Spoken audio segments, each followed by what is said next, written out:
আমার প্রথম গানটাই ছিল শাকিব ভাইয়ের ছবিতে সুপার হিট আইটেম সং। এই তো দর্শকদের ভালো সাড়া পাচ্ছি আর একটা কোনো অডিয়েন্স যেভাবে নেয়। শেষবাজি সিনেমা হচ্ছে আমার একটা আইটেম সং ছিল, সো আইটেম হিরোইন হিসেবে আমি কাজ করেছি।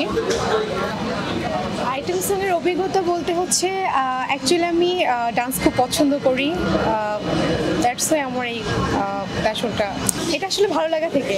হ্যাঁ, আমার আসলে সিনেমা করার ইচ্ছে আছে, তো আমার ক্যারেক্টারের সাথে যদি কোনো ব্রেক পাই তাহলে আমি অবশ্যই করব। শেষবাজি নিয়ে এই ছবিটা আসলে খুব সুন্দর করে খুব দক্ষভাবে কাজটা করা হয়েছে, আর বিশেষ করে হচ্ছে এখানে যে ক্যারেক্টারগুলো ছিল সব আমার মোস্ট সিনিয়র, আর হচ্ছে আমি আসলে খুব লাকি যে আমি এইটাতে কাজ করতে পেরেছি এই সিনেমাটাতে। তো সোহেল ভাইকে বিশেষ করে অনেক থ্যাংক ইউ সো মাচ, আর দুর্দান্ত পারফরমেন্স করেছে হচ্ছে সাইমন ভাইয়া, খুব সুন্দর হয়েছে। আজকে শো চলতেছে স্টার সিনেপ্লেক্সে, দর্শকদের কতটুকু সাড়া পাচ্ছে?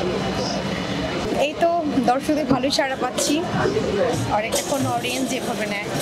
আমার ফার্স্ট এন্ট্রি হয়েছিল super hero Shakib Khan film থেকে, আর হচ্ছে শান্ত খান বুবুজান থেকে, তারপর হচ্ছে ডন ভাইয়ের সাথে কাজ করা হয়েছে, রিসেন্ট সাজ্জাদ চৌধুরীর সাথে কাজ করা হয়েছে, আর এই সাইমন ভাইয়ের সাথে হচ্ছে না এখনো করা হয়নি, বাট তার ফিল্মে কাজ করা হয়েছে। আমার সবার সাথে কাজ করার ইচ্ছা আছে। না, শাকিব খানের ফিল্মে ওর আইটেম সঙ্গে কাজ করেছিলাম সুপার হিরো। ফার্স্ট অভিজ্ঞতা থেকে তো আসলে বলাই যায় তখনের আর এখনকার বিষয়টা একটু আলাদা। তখন একটু ভয় অনুভূতি কাজ করেছিল, বাট এখন একদম। হ্যাঁ, আমি একজন ভালো অভিনেত্রী হতে চাই, আর সেইভাবে আমি আসলে নিজেকে প্রিপেয়ার করতেছি, আর দেখা যাক আর কি কতটুকু শিখতে পারি, কতটুকু কাজ করা যায়। আমার মিডিয়া আসে গল্পটা খুব সিম্পল, হঠাৎ করে আর কি চলে আসা হয়েছে। আমার প্রথম গানটাই ছিল শাকিব ভাইয়ের ছবিতে সুপার হিট আইটেম সং। এটা আসলে আমার একজন ফ্রেন্ড ছিল, তো সে আমাকে রেফার করেছিল, তো অনেকজনের মধ্যে আমি হঠাৎ করে সিলেকশন হয়ে গেছি, দ্যাটস ওয়াই। যেহেতু এটা আমি অনেক পছন্দ করি, যেহেতু এটা আমার হবি, আর হচ্ছে হবি থেকে যদি বলি সেক্ষেত্রে অবশ্যই ভালো কাজ পেলে, ভালো গান পেলে আমি অবশ্যই করবো। তো সেই পাশাপাশি আমি অভিনয় করতে চাই, আর অভিনয়টা ইচ্ছা আছে।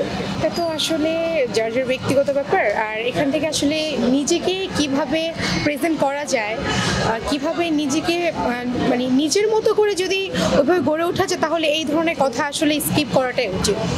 তো এটা আমি কিভাবে নিচ্ছি সেটা আমার উপর দিয়ে। আমি তো প্রথমেই বললাম, যদি ভালো কিছু হয় সেটা যেই হোক আমি অবশ্যই কাজ করব।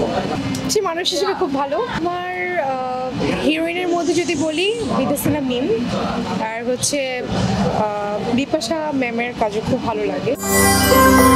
সত্য, বস্তুনিষ্ঠ ও নিরপেক্ষ দৈনিক জনবাণী।